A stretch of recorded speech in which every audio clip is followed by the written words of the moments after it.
হাসি ফুটাবে সুশান্ত। অমল, এই আমার অমল, তুই অবাক হয়ে যাচ্ছিস কেন বন্ধু? না মানে এই মাত্র তো তোদের বাড়ি থেকে জানি, আমি জানি, আর সেই জন্যই তো আমি তোর কাছে ছুটে এসেছি বন্ধু। কি ব্যাপার?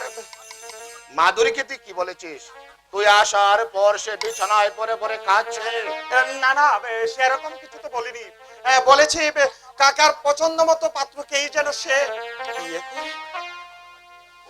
বন্ধু, মাধুরী তোকে মনে প্রাণে ভালোবাসে, আর তার মুখের উপর এত বড় কথা বলতে পারলি?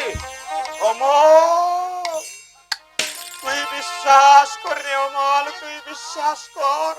এছাড়া আমার কোনো পথ খোলা নেই রে। সুশান্ত, দাদার বয়স হয়েছে, তাছাড়া রুগ্ন, সংসারের সব দায়িত্ব এবার থেকে যে আমাকেই নিতে হবে রে। তাই বলে একজন তোকে মনে প্রাণে ভালোবাসবে আর তাকে তুই ভালোবাসার মর্যাদা দিবি না? প্রেম প্রীতি ভালোবাসা বেকারের জন্য নয় রে অমল। বেকার শুধু জানে এই পেটের ধান্দা করতে আর যেন তেন করে পরের বদলে হরণ করতে। সুশান্ত, আমি জানি রে সুশান্ত, আমি জানি।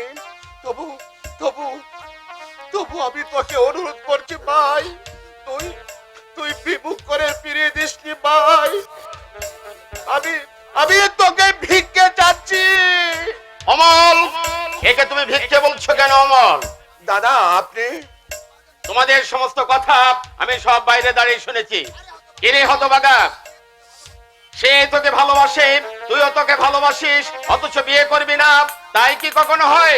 না দাদা, মানে জয়ন্ত কল্পনার সাথে বিশ্বাসঘাতকতা করেছে, তুইও কি মাধুরীর সাথে বিশ্বাসঘাতকতা করতে চাস? না, এ আমি কিছুতেই মেনে নেব না। বিয়ে তোকে করতেই হবে। কিন্তু দাদা, নিজের পায়ে না দাঁড়ানো পর্যন্ত তোর কোনো কথা আমি শুনতে চাই না সুশান্ত। আমরা যদি দুবেলা দুমুঠো খেতে পড়তে পারি, আমাদের মা লক্ষ্মীও খেতে পড়তে পারবে। যে মা লক্ষ্মী সবকিছু জেনে শুনে আমার সংসারে আসতে চায়, তাকে আমি ঘরে না তুলে অনাদরে তো দূরে সরিয়ে দিতে পারি না। দাদা, সে কি কখনো হয়? বদ্দা, আপনি মহৎ অমল, আপনি মহৎ, যার তার সঙ্গে আপনার তুলনা হয় না অমল।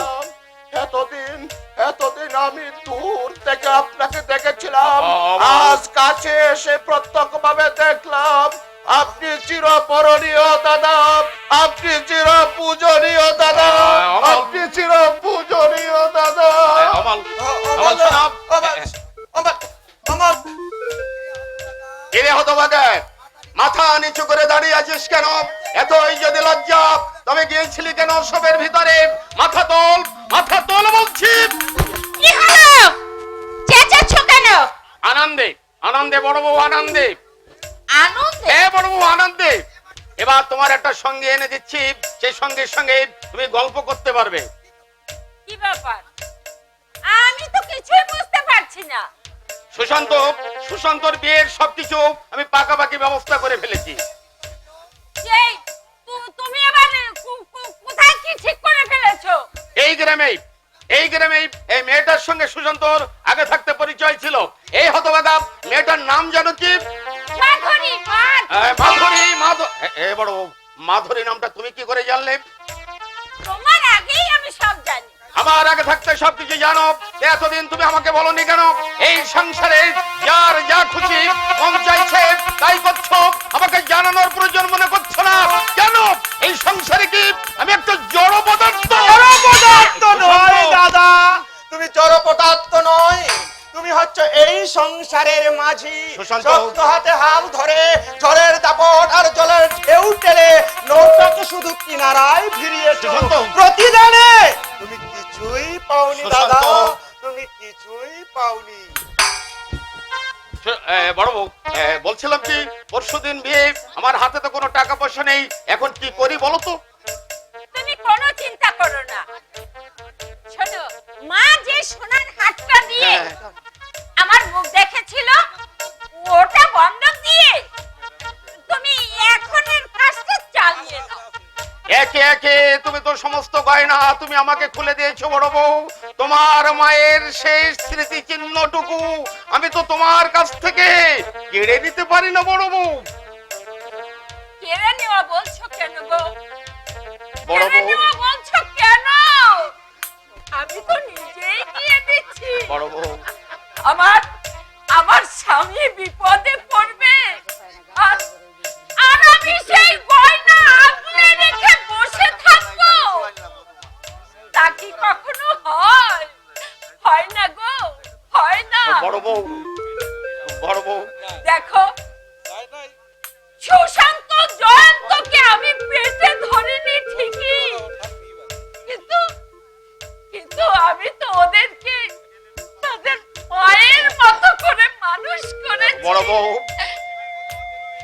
অসীমের মতো আমিও ওদের একই চোখে দেখেছি। বড় বউ, ওগো, ওরা যদি মনে মনে কোনো আঘাত পায়, বড় বউ, সেই আঘাত আমার বুকে যে বাজে গো।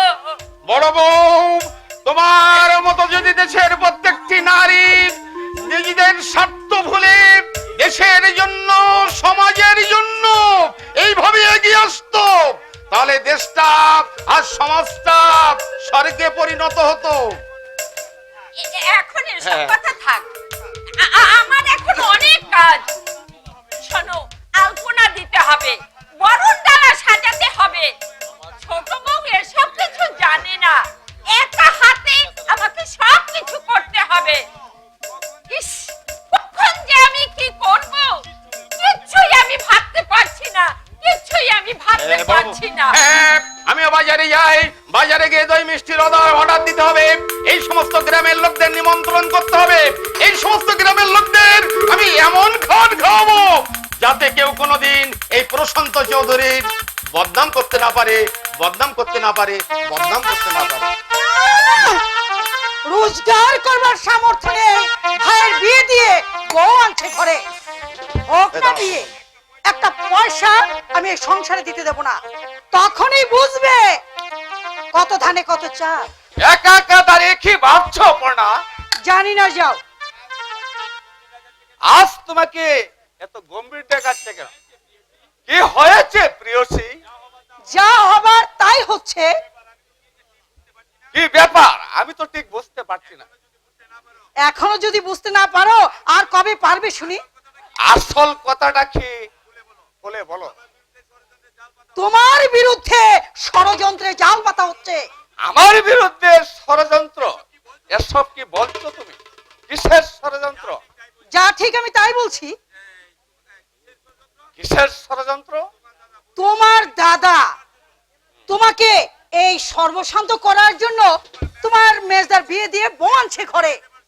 মেজদার বিয়ে দেবার সময় হয়েছে, বিয়ে দিবে, তাতে ভয় কি?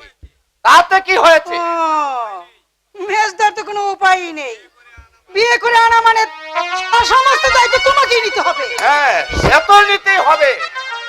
আহা, তুমি একটা খেটে মরবে আর ওরা ঘরে বসে অন্ন ধ্বংস করবে? না, আমি তা হতে দেব না।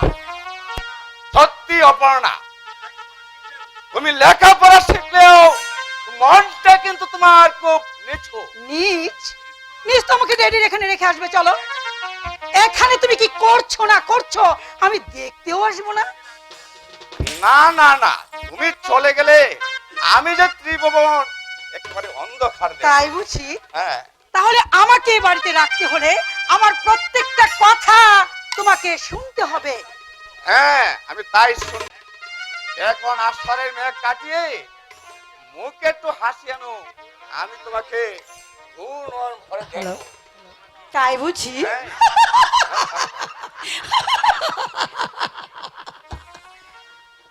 ও সাথী সাথী রে, আমি পেয়েছি তোমারে, যে ভালোবাসার জীবন বাঁচে সেই ভালোবাসা চাই তোমার কাছে। ও সাথী সাথী রে, আমার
আচ্ছা ফিরে এসে তোমাকে নিয়ে নাচ শুনে সিনেমা দেখতে যাবো। পুরুষ হচ্ছে মাটির তার, তাকে গড়ে নেওয়া হচ্ছে মেয়েদের কাজ। যে মেয়ে সেটা পেরেছে সেই তো সার্থক। অর্পণা, অর্পণা, এই যে মা অর্পণা। আরে ড্যাডি, ও ড্যাডি তুমি এখানে আসবে? আমি কিরে, একেবারে অবাক করে ফেললি যে। আরে তুমি যে এখানে আসবে তা তো আমি স্বপ্নেও ভাবতে পারছি না ড্যাডি। পাগলি বেটি আমার, তোকে না দেখে কি আমি থাকতে পারি বল? তুই আসার পর থেকে আমি আমি যে কিভাবে দিন কাটাচ্ছি একমাত্র ভগবানই জানেন। ড্যাডি তোর শূন্যতা আমি পদে পদে উপলব্ধি করতে পারছি। এই শোন, ব্যাগের ভিতরে ফাইলপত্র রেখে ঘরময় আমি খুঁজে বেড়াচ্ছি। সত্যি তুমি আত্মভোলা। তা অবশ্য ঠিক, তবে তুই না থাকাতে এটা আরো বেড়ে গেছে। ড্যাডি, ও ড্যাডি তুমি এতটা পথ হেঁটে এসেছো, পথে আসতে তোমার নিশ্চয়ই অনেক কষ্ট নো হয়েছে। নো নো, এই যে গ্রামের মেটু পথ ধরে হাঁটতে হাঁটতে আমি এসেছি, কি ভালো যে লেগেছে।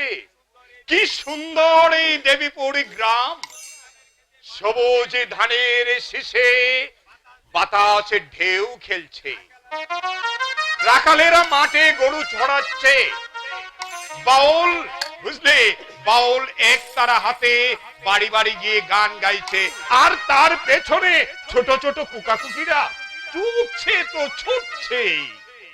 বুঝলে, শরৎচন্দ্রের উপন্যাসের কথাগুলো আজ আমি একেবারে প্রত্যক্ষ ভাবে দেখলাম। ড্যাডি শোন, পৃথিবীতে যদি কোন স্বর্গ থেকে থাকে তাহলে এই গ্রাম বাংলার বুকে আছে। এখন এসব কথা থাক না ড্যাডি, বিশ্রাম নেবে চলো। এই শোন, আজই কিন্তু আমাকে বাড়ি যেতে হবে। সে কি ড্যাডি? আরে সামনে ইলেকশন, এখন অনেক কাজ। এবারও তুমি ইলেকশন কন্টেস্টে থাকছো ড্যাডি? না না না, থাকবো না বলে আমি চিন্তা করেছিলাম, কিন্তু জনদরদি নেতা তো, জনগণ আমাকে ছাড়তে চাইছে না, তাই বাধ্য হয়ে আমি মত দিতে হয়েছে আর কি। তবে হ্যাঁ ড্যাডি, আজ কিন্তু আমি তোমাকে কিছুতেই যেতে দেব না। দুদিন এখানে থেকে তারপর তুমি যাবে। কি পাগলি ড্যাডি? বেটি, ও ড্যাডি তুমি রাজি তো? হ্যাঁ রাজি রাজি, কারণ আমি তোর কোথায় রাজি না হয়ে পারি? যদি এখন আমি না বলি তাহলে আর হ্যাঁ হ্যাঁ করে কেঁদে ভাসিয়ে দেবে। ড্যাডি এই দেখো, এতক্ষণ পর্যন্ত নিজেদের কথাই বললাম। জয়ন্ত কোথায়? জয়ন্ত একটু আগে বেরিয়ে গেছে। তারপর তোর ভাসুর যার, হয়তো তারা তাদের কাছে ব্যস্ত আছে। চল চল ওদের সঙ্গে পরিচয় করি। না ড্যাডি, ওই ছোট লোকদের সঙ্গে কথা বলে তুমি তোমাকে ছোট করো না। কি বলছিস তুই? ভদ্রতা সভ্যতা ওরা কিছুই জানে না। তুমি ঘরে এসে তো আমি তোমাকে সমস্ত কিছু বুঝিয়ে বলছি। এসো এসো এসো। হ্যাঁ, ঠিক আছে, এসো, এসো। চল যা যা যা যা আর তাড়াতাড়ি এসো। শহরের পরিবেশে বড় হয়েছে তো, গ্রামের সঙ্গে এখনো মানিয়ে চলতে পারছে না। হ্যাঁ ঠিক হয়ে যাবে, ঠিক হয়ে যাবে। আরে 2-4 দিন গেলে পরে সব ঠিক হয়ে যাবে।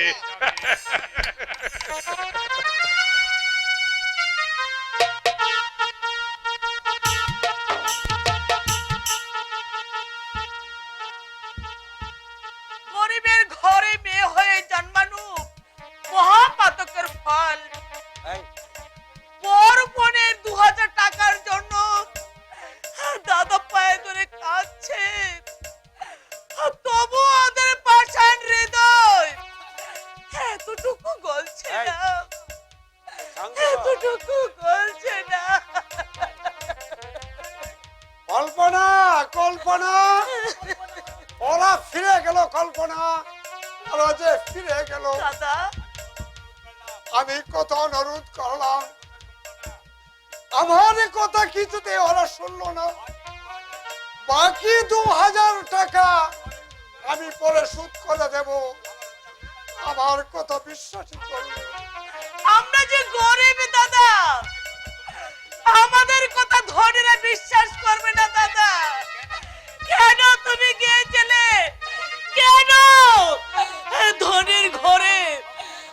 আমাকে সম্বন্ধ দিতে কেন দাদা? পারতে তুমি ওদের সঙ্গে তুমি আত্মীয়তা করতে। সারা জীবন দুঃখে কেটেছে, তাই তোর মুখে একটু হাসি ফোটাবার জন্য আমি ধনীর ঘরে সম্বন্ধ করেছিলাম।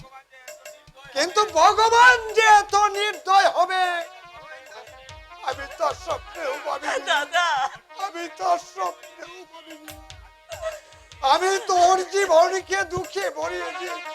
দাদা তুই আর তোর অকর্মান্য অপদার্থ দাদাকে তুই তুই অভিশাপ দে। কল্পনা চুপ করো দাদা, চুপ করো। কাঁদিস না রে,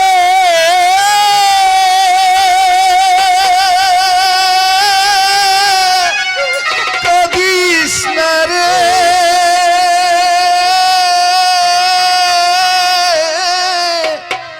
ওরে কাঙাল মন।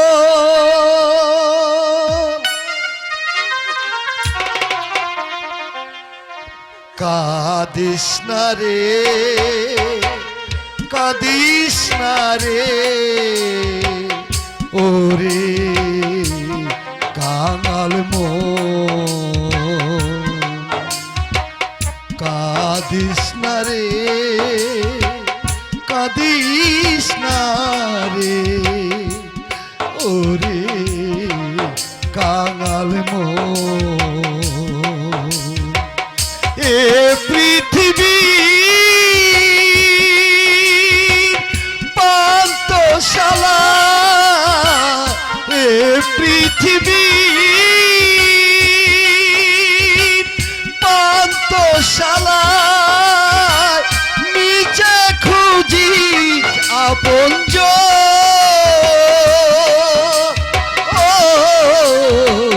কাঁদিস না রে, কাঁদিস না রে, ওরে কাঙাল মন।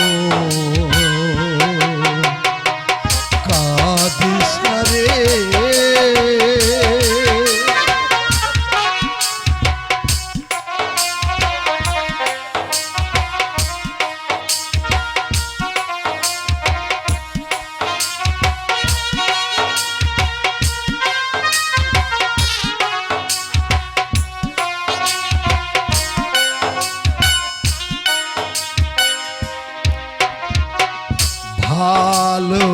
ভালোবাসা সুখের স্বপন ছবি যে হয় কপালের লিখন। ভালোবাসা সুখের স্বপন ছবি যে হয় কপালের লিখন। স্মৃতি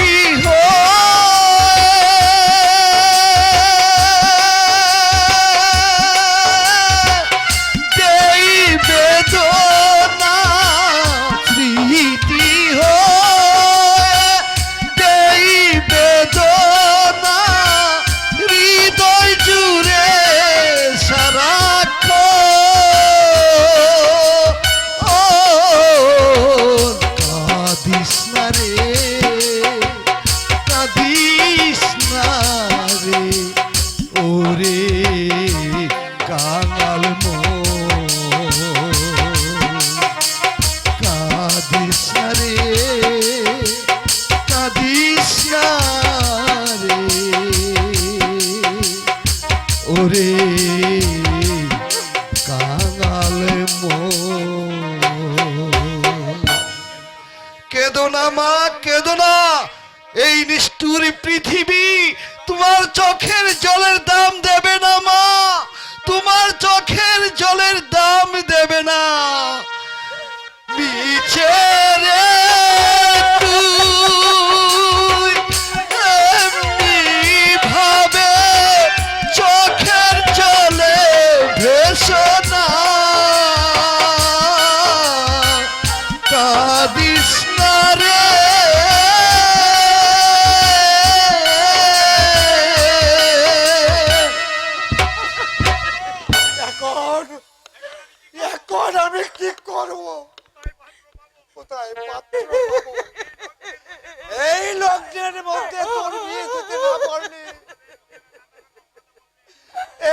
সমাজের লোকেরা দাদা নানা রকম কথা বলবে, বলবে তুই লগ্ন ভ্রষ্ট। দাদা কেন কেন কেন তুই ছোটবেলা মরে যায়? দাদা দাদা তাহলে আজ আমি এত বড় একটা অপমানের মুখোমুখি হতে হতো। যা যা, তুই আমার চোখের সামনে থেকে দূর হয়ে যা, দাদা দূর হয়ে যা। দাদা আমি যে আর পারছি না। তুই তুই মার হত। দাদা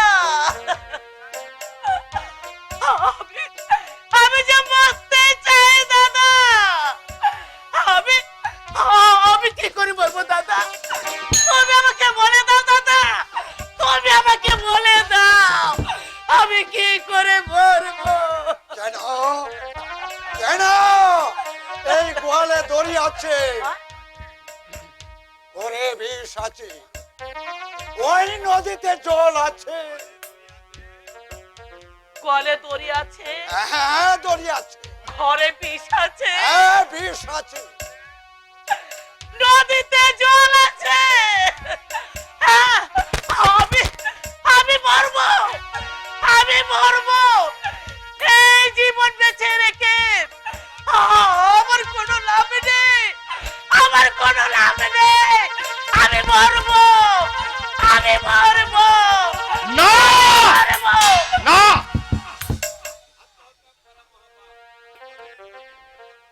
বিপদের দিনে মেরুদণ্ড সোজা করে দাঁড়িয়ে থাকতে হয়। এটাই হচ্ছে স্বাধীন ভারতের সৎ নাগরিকের কথা। আপনাকে তো তুই চিনতে পারলাম না। আমি পিপলস পার্টির চেয়ারম্যান অনিমেষ চৌধুরী। এখানে আমি মেয়ের বাড়িতে বেড়াতে এসেছি। চাঁদের আলোয় এই পল্লী গ্রামটাকে আমি ঘুরে বেড়াতে বেরিয়েছিলাম। হঠাৎ এখানে চেঁচামেচি শুনে আমাকে আসতে হয়েছে। আজ আমাদের কি সৌভাগ্য, আপনার পায়ের ধুলো পড়েছে আমার বাড়িতে। না না না না, একে সৌভাগ্য বলে না। গরিবদের দুঃখ দুর্দশা দূর করবার জন্যেই আমি আপ্রাণ চেষ্টা করি। আমি চাই সমাজে শুধু একটা পরিচয় থাকবে, সবাই মানুষ, ধনী দরিদ্রের বৈষম্য থাকবে না। আপনি মহৎ, আপনি উদার। আপনার মতো যদি দেশের প্রতিটি মানুষ এগিয়ে আসতো, তাহলে দেশটা স্বর্গে পরিণত হতো। সামান্য টাকার জন্য আজ যে ওরা বরকে তুলে নিয়ে যাচ্ছে, নিয়ে গিয়ে যে পরিচয়টা দিয়েছে একটা অমানুষের পরিচয়। একটু আগে যদি আমি এখানে আসতে পারতাম, তাহলে ওদের সব কটাকে আমি পুলিশ দিয়ে অ্যারেস্ট করাতাম। আপনি দেশবন্ধু চিত্তরঞ্জন দাস হাজার হাজার টাকা রোজগার করেছে আর গরিবদের মাঝে বিলিয়ে দিয়েছে। আর ওরা ওরা ওই সব অর্থলোভীরা পণের টাকা নিয়ে নিজেরা বড় লোক হবার স্বপ্ন দেখছে। ঠিক, ওরা শুধু সমাজের কলঙ্ক নয়, ওরা সমাজের শত্রু।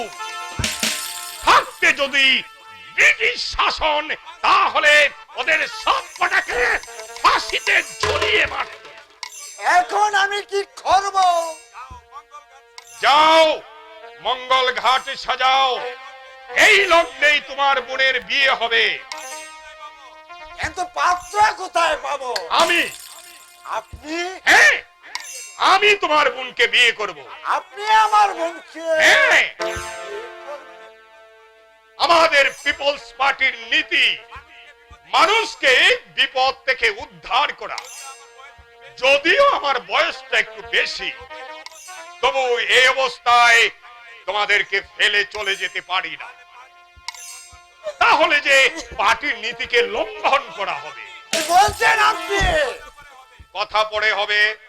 আগে যাও, লগ্ন বয়ে যাচ্ছে, তাড়াতাড়ি বিয়ের ব্যবস্থা করো। আপনার সঙ্গে বিয়ে হবে না, হতে পারে না। তুমি আমাদের করো না দাদা, কল্পনা, এ আমার অদৃশ্য দাদা, কল্পনা, কেউ রোধ করতে পারবে না দাদা। তুমি সর্বদান করবে, এসো।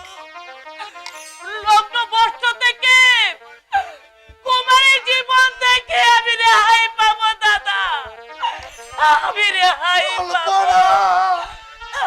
দাদা। তুমি দেখো দাদা, আমি সুখী হবো দাদা, দাদা আমি সুখী হবো দাদা, আমি সুখী হবো, আমি সুখী হবো দাদা, আমি সুখী হবো দাদা, আমি সুখী হবো। তোমার বোন আসল মুক্তটি চিনতে পেরেছে। বিদায় সময় নষ্ট না করে যাও, বিয়ের আয়োজন করো গিয়ে। আর শোনো, আমি আবার বেশি রাত্র জেগে থাকতে পারি না, তাড়াতাড়ি ব্যবস্থা করো। 50 বছরের পুরুষ সঙ্গে বিয়ে হবে? না না না, এ বিয়ে নয়। কল্পনাকে চুপ কাষ্টে ফেলে আমি নিজের হাতে কর্গ তুলে দিই। মা মাগো, তোমার কথা আমি রাখতে পারিনি। তোমার এই অকর্মান্য ছেলেকে স্বর্গ থেকে তুমি অভিশাপ দাও, তুমি অভিশাপ দাও, তুমি অভিশাপ দাও, তুমি অভিশাপ দাও। না, শুধু একটা সুযোগের অপেক্ষায় ছিলাম। লোক লজ্জার বয়ে কোনাল বাধ্য হয়ে কল্পনাকে আমার হাতে তুলে দিত, কিন্তু মাঝখানে ওই বুড়ো শকুনটা এসে আমার সব প্ল্যান নষ্ট করে দিল। এমনি করে তোমাদের সব প্ল্যান ব্যস্ত গেল বাবু সাহেব। এই কে তুই? আমাকে দেখে তোমার কি মনে হয়? একটা পাগল, এই সমাজের জঞ্জাল। পাগল? হ্যাঁ, পাগল। সমাজের জঞ্জাল? ইয়েস। কি বলছো বাবু সাহেব? তবে আমি তোমার মতো বিপদগামী পাগল নই। এই কি চাস তুই? চাই আমি অনেক কিছু। এই সমাজের রন্ধে রন্ধে ঘুম ধরে গেছে। আমি চাই এই অসুস্থ সমাজটাকে সুস্থ করে তুলতে। তুমি আমার সঙ্গে সেই মহৎ কাজে যোগ দেবে। এই আমি কি তোর মতো পাগল? আমি পাগল? হ্যাঁ, পাগল। আর তুমি আজকের শিক্ষিত। আচ্ছা বাবু সাহেব, বলো তো ভারত কত সালে স্বাধীনতা লাভ করেছে? জাতির জনক কাকে বলে? আরে এ তো সকলেই জানে। এই 1932 সনে ভারত স্বাধীনতা অর্জন করেছিল। আর জাতির জনক নেতাজি কি বলে? বাহ বারে, বিংশ শতাব্দীর 80 দশকের শিক্ষিত যুব সমাজ এরা ভারত কত খ্রিস্টাব্দে স্বাধীনতা লাভ করেছে তা জানে না। জাতির জনক কাকে বলে সে খবর রাখে না, অথচ হেমা মালিনীর লাভারের খবর রাখে। আশ্চর্য! আমি আরো আশ্চর্য হয়ে যাচ্ছি যে 80 দশকের শিক্ষিত যুব সমাজের চিন্তাধারা দেখে এরা মহাভারতকে গল্প বলে উড়িয়ে দেয়। মেয়েরা সীতা সাবিত্রীকে ভুলে স্বামীকে ছেড়ে পর পুরুষের প্রতি আকৃষ্ট হয়। সন্ধ্যাবেলায় বাড়িতে রামায়ণ মহাভারত পড়তে শোনা যায় না, শুনতে পাওয়া যায় রেডিওতে হিন্দি সিনেমার গান। এই পাগলামি না করে এখান থেকে বেরিয়ে যা। কিন্তু আমি যে তোমাকে সাবধান করতে এসেছি। কিসের সাবধান?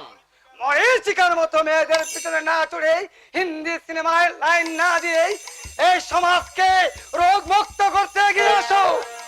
তা না হলে ধ্বংস অনিবার্য। সেদিন শত চেষ্টা করেও এই বিংশ শতাব্দীর সমাজকে তোমরা ধ্বংসের হাত থেকে রক্ষা করতে পারবে না। এখনো সাবধান হও, সাবধান হও, সাবধান হও।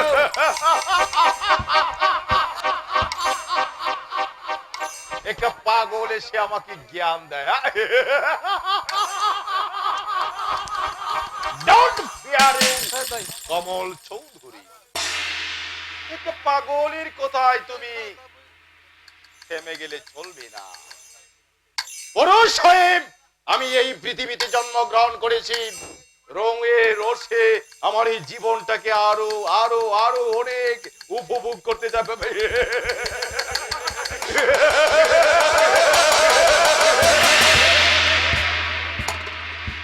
আর আমি ওই পাগলের কথায় খেলায় সেই সুবর্ণ সুযোগ নষ্ট হতে দেব না।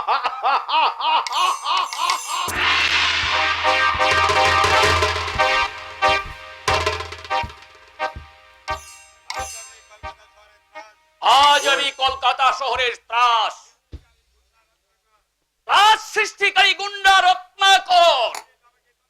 পুলিশ আমাকে তন্ন তন্ন করে খুঁজছে, জনগণ আমার দিকে ঘৃণার দৃষ্টি দিয়ে তাকিয়ে আছে। কিন্তু কিন্তু আপনারা বিশ্বাস করুন, আমি স্বেচ্ছায় এ পথে আসিনি। আমিও চেয়েছিলাম আপনাদের মতো সৎভাবে বাঁচতে, কিন্তু গুরু কে? আর কি খবর? মাল নিতে রাজি আছে। দাম কিরকম? Half half. ক্যাশ পেমেন্ট দিবে তো? হ্যাঁ গুরু। ঠিক আছে, অনিমেষ বাবুকে মাল না দিয়ে আমরা ওখানে মাল দেব। কিন্তু গুরু কি? আমার মুখের দিকে চেয়ে থেমে গেলে কেন? কি বলবি বল। অনিমেষ বাবুকে মাল না দিলে যদি আমাদের পিছনে লাগে পুলিশকে সব খবর বলে দে, তবু ওকে মাল দেব না। মাসিক 500 টাকা বেতনে হাজার হাজার টাকার মাল দিয়েছি আমাদের জন্য। তার আজ গাড়ি বাড়ি ব্যাংক ব্যালেন্স, কিন্তু আর নয়। গুরু এবার আমরা ইচ্ছে মতো কাজ করব, টাকার বিনিময়ে কারো কাছে বাধা পড়ব না। আমার যে ভয় হচ্ছে গুরু, এই কাজে ভীরুতা শোভা পায় না নিহার। আমি তা জানি গুরু, তবু তবু কি?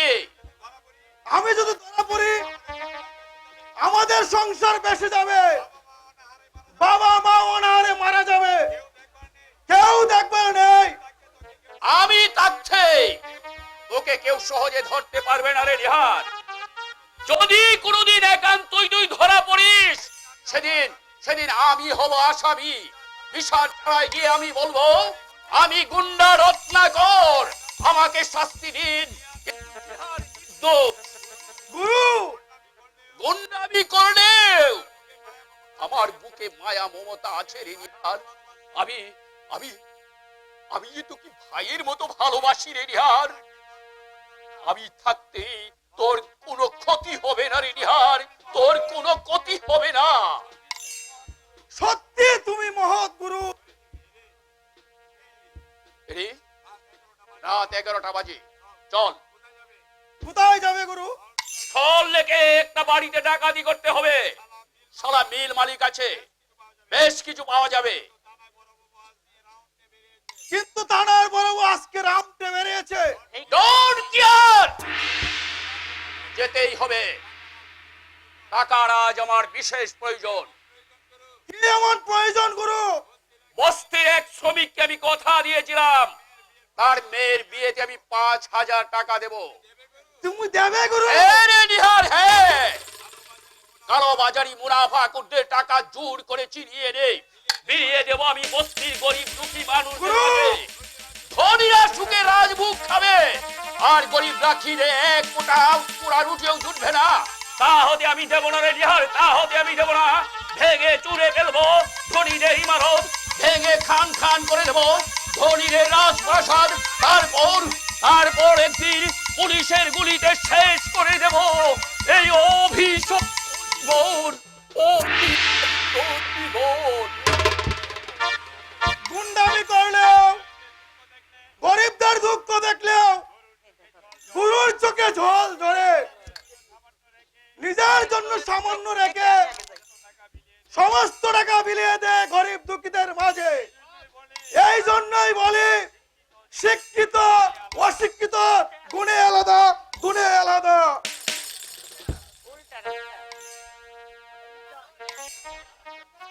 আনন্দ আনন্দ আর আনন্দ, পৃথিবীতে যে এত আনন্দ আছে এ কদিনে আমি তা সব বুঝে ফেলেছি। বহু সাধনার ফলে এরকম ভাসুর আর যা পাওয়া যায়।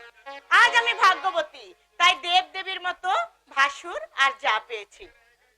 কিরে, এখানে একা একা দাঁড়িয়ে কার ধ্যান করছিস মেজ? না ইয়ে মানে বুঝেছি বুঝেছি, মুহূর্তের অদর্শনে একেবারে অস্থির হয়ে উঠেছিস, কিন্তু এখনই তো অস্থির হলে চলবে না গো দিদি। ভঙ্গরের স্বামীকে এবার ঘরের মধ্যে বন্দি কর, তা না হলে জীবন ভর কিন্তু তোকে পস্তাতে হবে। কেন? কেন?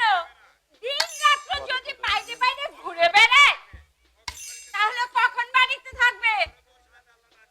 এই এই শোন, তোরও তো একটু সাদালাত আছে। বড়দি, তুমি কি? আমি আমি তোর বড়দি, আবার কি? দিদি শোন, দীর্ঘ 24 বছর হলো আমি এই বাড়িতে বউ হয়ে এসেছি।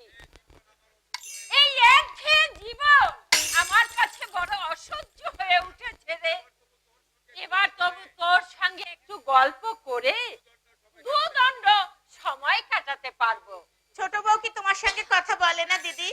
না না রে মেঝো, আজ 2 মাস হলো ছোট এ বাড়িতে বউ হয়ে এসেছে, আজ পর্যন্ত আমার সঙ্গে ভালোভাবে একটা কথাও বলেনি। 10টা কথা জিজ্ঞাসা করলে তবে যদি একটা উত্তর পাই। জানি না কি অপরাধ আমি করেছি। আর ঠাকুরপো? জয়ন্ত যেন কিরকম দিনে দিনে বদলে যাচ্ছে, অথচ ওই জয়ন্তদের 2 ভাইকে আমি 2 কোলে নিয়ে ওদেরকে আমি কান্না থামিয়েছি। পাড়ার লোকেরা অবাক হয়ে দেখে। বড় বউ, বড় বউ, এই যে বড় বউ। আচ্ছা, কোথায় গিয়েছিলে তুমি এতক্ষণ? একটু বাজারে শেখরার দোকানে গিয়েছিলাম। জানো বড় বউ, বিয়ের সময় আমি তো বৌমাকে তেমন কোনো জিনিসপত্র দিতে পারিনি। আমার কাছে তেমন কোনো টাকা পয়সাও ছিল না। তাই সামান্য কিছু টাকা ছিল, সেই টাকা দিয়ে আমি সামান্য 2 গোছার উপর বালা গড়িয়ে এনেছি। এই নাও, বৌমাকে তুমি একটু পরিয়ে দাও। সামান্য 2 গাছার রূপোর বালা? কি করবো বলো বড় বউ, আমার কাছে তেমন কোনো টাকা পয়সা নেই। জয়ন্তকে বললাম কিছু টাকা দিতে, জয়ন্ত আমার মুখের উপরে বলে দিল, বড়দা আমি তোমাকে কোনো টাকা পয়সা দিতে পারবো না। জয়ন্ত যদি আমাকে কিছু টাকা দিত তাহলে বৌমাকে তো আমি একটা ভালো জিনিস গড়িয়ে দিতে পারতাম বড় বউ। থাক, খুব হয়েছে।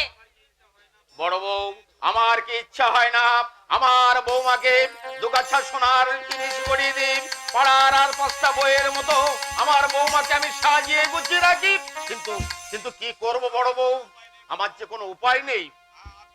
আপনাদের স্নেহ ভালোবাসাই আমার মূল্যবান গহনা দাদা, আর আমি কিছু চাই না। শুনলে শুনলে বড় বউ, তুমি শুনলে? এই যে কেন হবে না, এই যে অজ পাড়াগের অশিক্ষিত আমি। সুখী হও মা, তুমি সুখী হও। দেখি দেখি মেঝো, ওর হাতটা।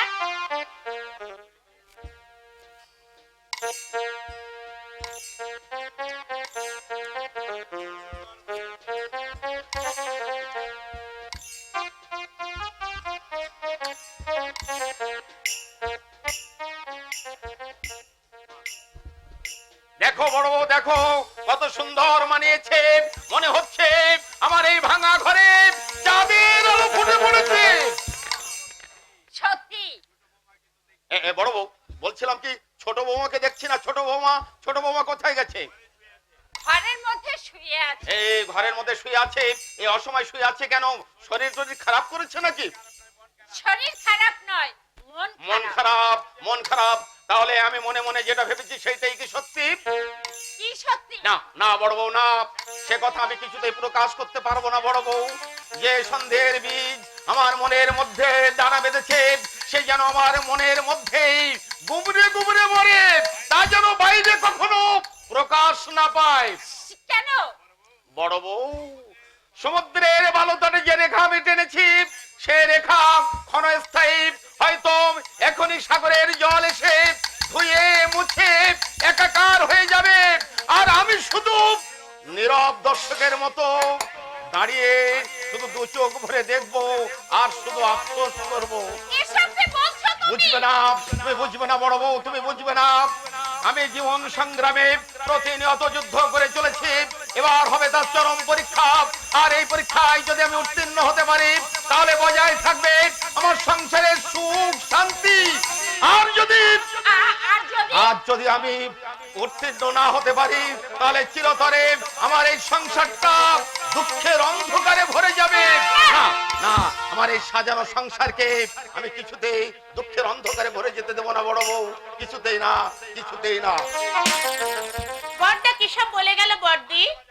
মাঝে মাঝে আবল তাবল কি যে বলে, আমি কিছুই বুঝতে পারি না। ছাই ছিড়িতেছে পাল, ধুলিতেছে তরি, ছিড়িতেছে পাল, ঘুরিয়াছে মাঝি পথ, ছিড়িয়াছে পাল, কে ধরিবে হাল, আছে কার হিম্মত, কে আছো জোয়ান, ও আগুয়ান, হাকিয়াছে ভবিষ্যৎ, এ তো ফার ভারী, দিতে হবে পারি, নিতে হবে তরি পার।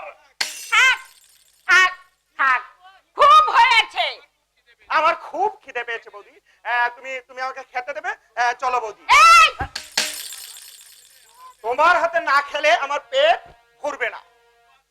ওসব কুয়াবাস এবার ত্যাগ করে দে ভাই। কেন কেন কেন ত্যাগ করবো? এবার তোর মনের মানুষ এসেছে, তার হাতেই অভ্যাস করে নে। না বৌদি, চিরদিনের অভ্যাসটা আমি কিছুতেই ত্যাগ করতে পারবো না। যাক, এবার বাইরে বাইরে ঘুরে বেড়ানোটা একটু কম কম করো ঠাকুর। কেন কেন বৌদি? কেন? এতদিন তো তুমি একা ছিলে, এবার বিয়ে করেছো, তাকে ফেলে। কেন বৌদি? মানে তুমি তো আছো।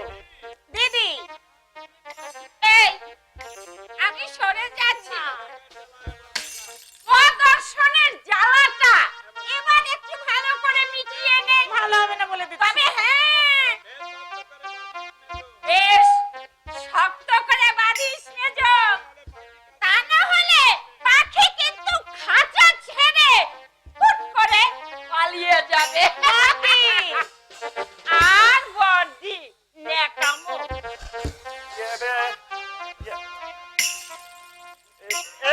মানে এই বৌদি কি সব বলে গেল? জানি না, যাও। ওরে বাবা, এত রাগ কেন দেবী? কোথায় গিয়েছিলে এতক্ষণ? ও বুঝেছি, তার জন্য এত রাগ। না না, রাগ করো না দেবী, তোমাকে ছেড়ে আমি আর কোথাও যাব না। সত্যি? সত্যি সত্যি সত্যি। হ্যাঁ, তারপর হেগো, আমার দাদা বৌদিকে কেমন লাগছে? খুব ভালো। এরকম ভাসুর আর যা পাওয়া অনেক ভাগ্যের। আর আমাকে পাওয়া? ছোটবেলা থেকে শিব পুজো করা আমার সার্থক হয়েছে, তাই তাই তোমার মতো স্বামী পেয়েছি। ও আচ্ছা, এই শোনো, আচ্ছা দূরে দাঁড়িয়ে রইলে কেন, কাছে এসো। কেন? বাড়িতে সবাই আছে, দেখলে কি ভাববে বলো তো? দেখলে ভাববে আমি আমার স্ত্রীকে। ছোট একটা জীবন নিয়ে পৃথিবীতে কেন বলো আশা, অনন্তকাল ভালোবেসে ফুরাবে না আমার ভালোবাসা। তুমি অমর করে দাও আমাকে, মন চাই তোমাকে, মন চাই তোমাকে। ছোট একটা জীবন নিয়ে পৃথিবীতে কেন বলো আশা, অনন্তকাল ভালোবেসে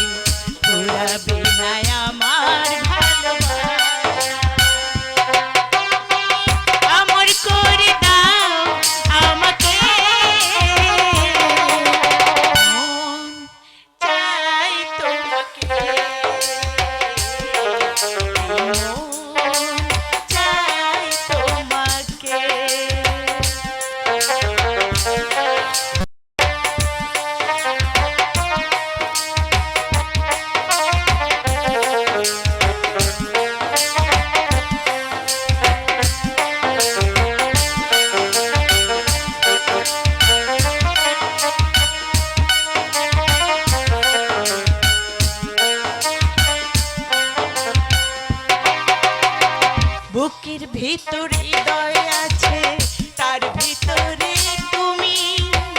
তোমায় পেয়ে আপন পরাণ পর করেছি আমি।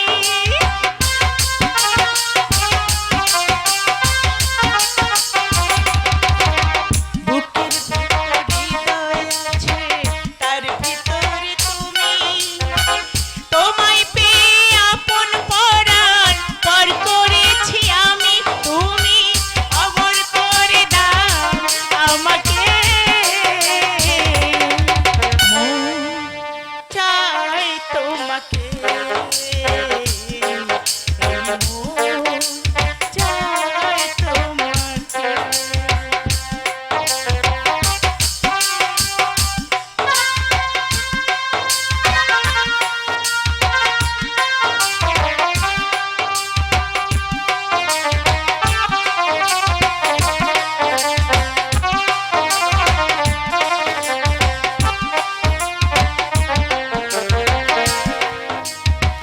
অন্ধ হয়ে তোমায় আমি বেসেছি যে ভালো, নাই বা থাকুক তো চোখ আমার, নাই বা থাকুক কালো।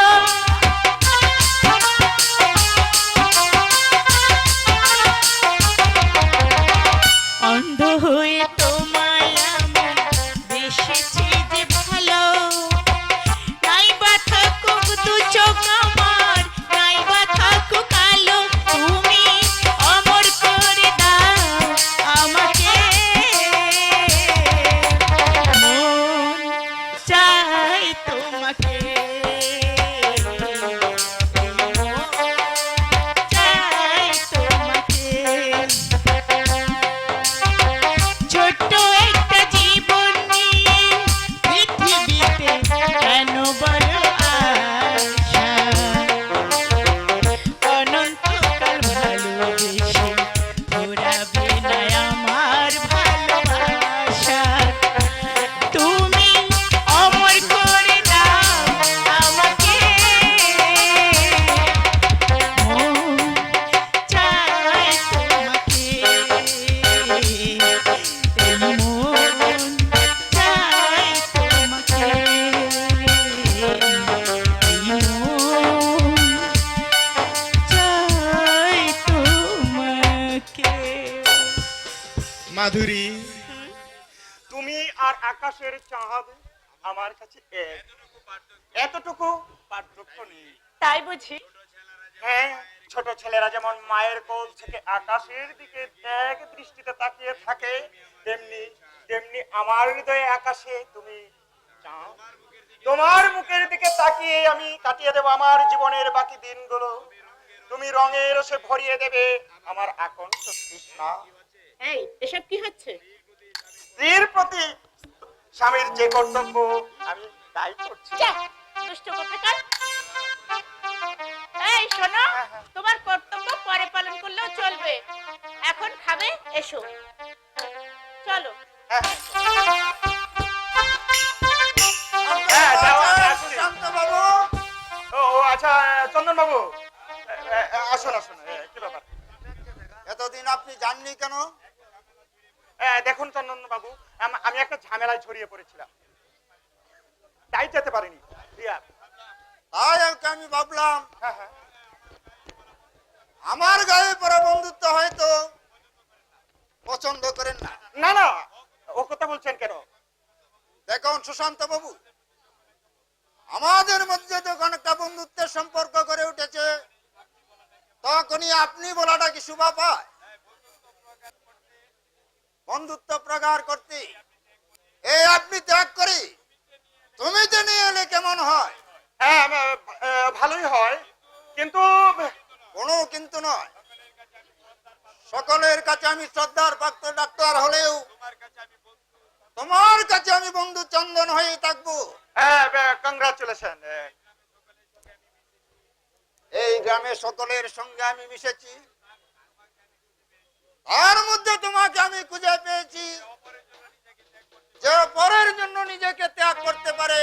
চন্দন, দিনের পর দিন এই গ্রামের দরিদ্রের প্রতি ধনীদের অত্যাচার বেড়েই চলেছে। চন্দন? আমাদের দুজনের মিলিত শক্তি দিয়ে এই অন্যায় অত্যাচারের বিরুদ্ধে আমরা প্রতিবাদ করব। চন্দন, আমি ঠিক তোর মতো এরকম সঙ্গী খুঁজছিলাম রে, যে আমার পাশে এসে দাঁড়াবে, আমাকে এ ব্যাপারে সাহায্য করবে। আমি গ্রামের অনেক কিছুই করতে চাই, কিন্তু আমার পাশে এসে দাঁড়াবার মতো সৎ সাহস এ গায়ে কারো নেই। প্রশান্ত, হ্যাঁ হ্যাঁ রে চন্দন, 6-7 শতকাল থেকে হয়ে আসছে গরিবের প্রতি ধনীর অত্যাচার। না না না, এই অত্যাচার আমরা কিছুতেই হতে দেব না। আমরা যুব সমাজ গর্জে উঠব, ধনীদের কুমটি টেনে ওদের আমরা পথে নামাবো। সুশান্ত সাবাস। এই দেবীপুর গ্রাম হবে আমাদের আন্দোলনের প্রথম সোপান। তারপর দিকে দিকে ছড়িয়ে পড়বে আন্দোলন। হ্যাঁ চন্দন, এখন চল, তুই আমার সঙ্গে খাবি। কোথায়? দু বন্ধুত্বে মিলে খেতে বসবো। কিন্তু কোনো কিন্তু নয় বন্ধু, বন্ধুত্বের মর্যাদা চিরক্ষুণ্ণ রাখতে আজকের এই দিনটাকে চিরস্মরণীয় করে রাখার জন্য আমরা দু বন্ধু এখনই খেতে বসবো। আর কোনো কথা নয়, চল তুই আমার হাই সঙ্গে। চলো।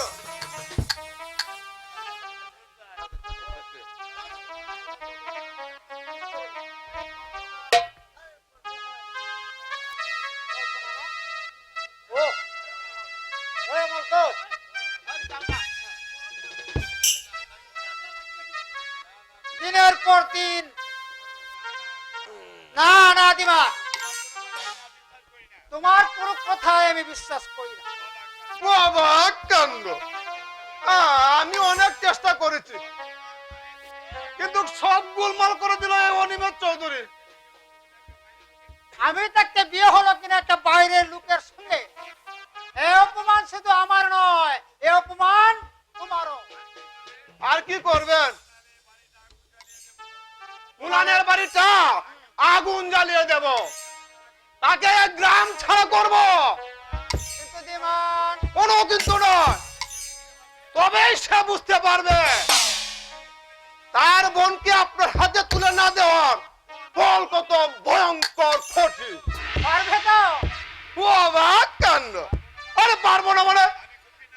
আমি হলাম গোপীনাথ গড়গড়ির নাতি বিমান গড়গড়ি। আমার দাদু এক হাতে একটা বাঘ মেরেছিল, আরে সেই বংশ চলে আমি। পুরনো খাতা কন্টাক, কাজের কথা বলো। হ্যাঁ, আপনার বিশ্বাস হলো না? ঠাকুরমার কাছ থেকে শুনেছি সে কথা কোনোদিন মিথ্যা হতে পারে না।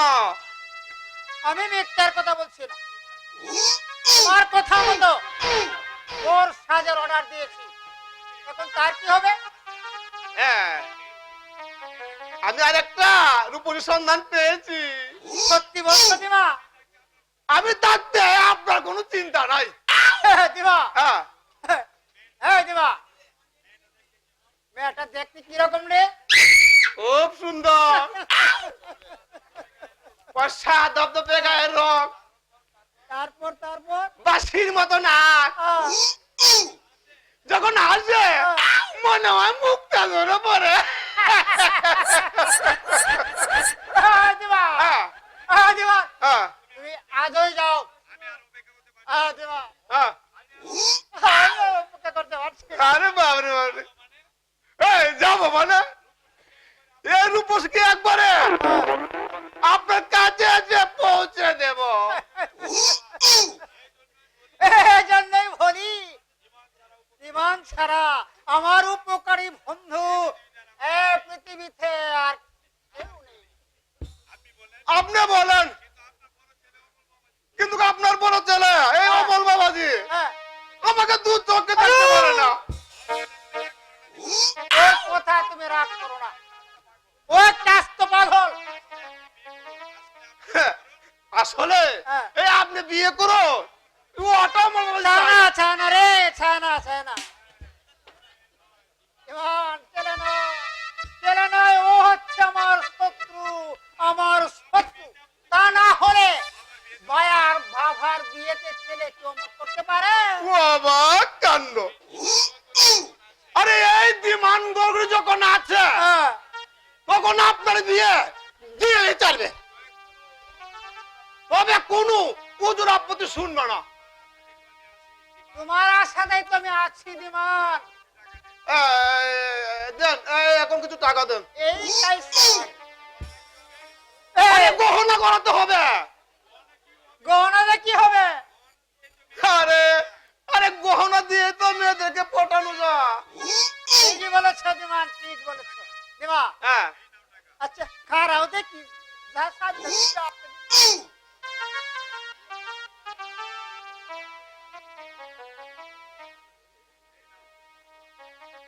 এনাও দিমা। হ্যাঁ এই একটু তাড়াতাড়ি করো। বাবা কান্ড। আরে তাড়াতাড়ি মানে এই কালকের মধ্যে রূপসীকে নিয়ে আসবো। আপনি তৈরি হয়ে থাকো। আয়, আমি তো তৈরি হয়ে আছি। আর সেই সঙ্গে এই বর্ষা দেওয়া নিয়ে রাখুন। এই আমি চললাম। বিয়ে করবো বলে আমি জলের মতো পয়সা খরচ করছি, কিন্তু এখন পর্যন্ত ডিমান্ড একটি ব্যবস্থা করতে পারলো না। আর কতদিন অপেক্ষা করব?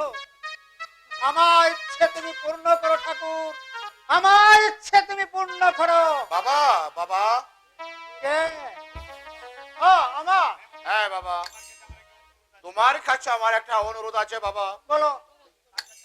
টাকা চাই? না বাবা না। তোমার এই কামকারির জন্য আমি টাকা দিতে পারবো না। টাকা আমি চাই না তাহলে বাবা। কি চাও? জলের অভাবে চাষীদের মাঠে ধান সব শুকিয়ে যাচ্ছে, তাই চাষীদের এই বিপদের দিনে আমাদের দিঘি থেকে জল দেওয়ার জন্য আমি তোমার কাছে অনুরোধ করছি বাবা। দিঘি থেকে ছল আমি দেব না। আমি আমি তোমাকে অনুরোধ করছি বাবা, এবারের মতো জল দাও, তা না হলে গরিব চাষীগুলো না খেয়ে মারা যাবে। চারো চারো আমার পা তুমি চারো। তোমার এই বৃথা অনুরোধ আমি রাখতে পারবো না। জল তাহলে তুমি দেবে না, না? আমি জল দেব না। এই তো চলুক কাঁসাগুলোর জন্য মাছের ক্ষতি করতে পারবো না। আমরা ঘরে বসে মনের আনন্দে ভাত মাছ খাবো, আর ওই গরিব চাষিগুলো এক মুঠো ভাত খেতে পারবে না। না না না, তুমি এত নিষ্ঠুর হয়েও না বাবা, একবার চিন্তা করে দেখো। তোমার অনেক উদ্যত্তপনা আমি সহ্য করেছি, কিন্তু আর না। তোমার এই জন্য আমার 5,000 টাকা হাত ছাড়া হয়ে গেছে। 5,000 টাকা হাত ছাড়া হ্যাঁ, হলেও 5,000 মাধুরী টাকা কত হাত সুখী ছাড়া হয়েছে, একবার দেখবেন। চলো বাবা। তার সুখে আমার কিছু যায় আসে না। বাবা তোমাকে আমি শেষবারে বলে মত বিলে দিচ্ছি, জল আমি দেব না।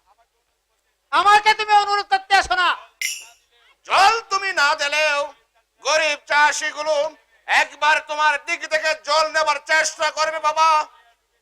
নৌকাটা মাছ দরিয়া ডুবে যাবার আগে কিনারা আনবার জন্য তারা একবার প্রাণপণ চেষ্টা করবে। আমি তাদের অ্যারেস্ট করব। অ্যারেস্ট যদি করতে হয় আগে আমাকে খড়িও বাবা, কারণ আমি থাকবো তাদের সবার আগে।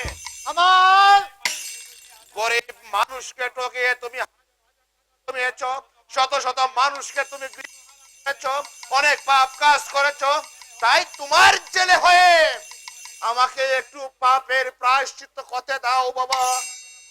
আনুগুণ নিয়ে খেলা করার পর কি হয় তা জানো মাল? জানি বাবা কি জানি। জানো তুমি? হ্যাঁ? আজ আমার পূর্বে তুমি আমাকে ত্যায্য পুত্র করলেও মা আমাকে স্বর্গ থেকে আশীর্বাদ করবে, সেই আশীর্বাদই হবে আমার জীবনের চলার একমাত্র পথ বাবা, একমাত্র পথ। লেখাপড়া শিখিয়ে ওকে আমি ভুল করেছি। এর চেয়ে মূর্খ করে রাখলেই আমার বসে থাকতো।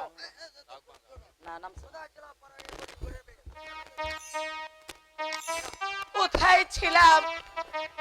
পাড়াগাঁয়ের গরিব ঘরের মেয়ে, আজ আমি ধনী স্ত্রী। টাকা পয়সা গয়নাগাটির কোনো অভাব নেই আমার, কিন্তু না, হে তো আমি চাইনি। আমি চেয়েছিলাম জয়ন্তদাকে নিয়ে একটা ছোট্ট সুখের সংসার। সুখেরই সংসার তুমি ইচ্ছে করে আজও গড়তে পারো কে? কল্পনা। চিনতে পারছো না? একবার শুধু একবার আমার মুখের দিকে তাকিয়ে দেখো। আপনি এখানে? হ্যাঁ, অবাক হওয়ার কিছু নেই কল্পনা। অনেক অনেক কষ্টে তোমার সেই ঠিকানা আমি জোগাড় করেছি। কেন, কি চান আপনি?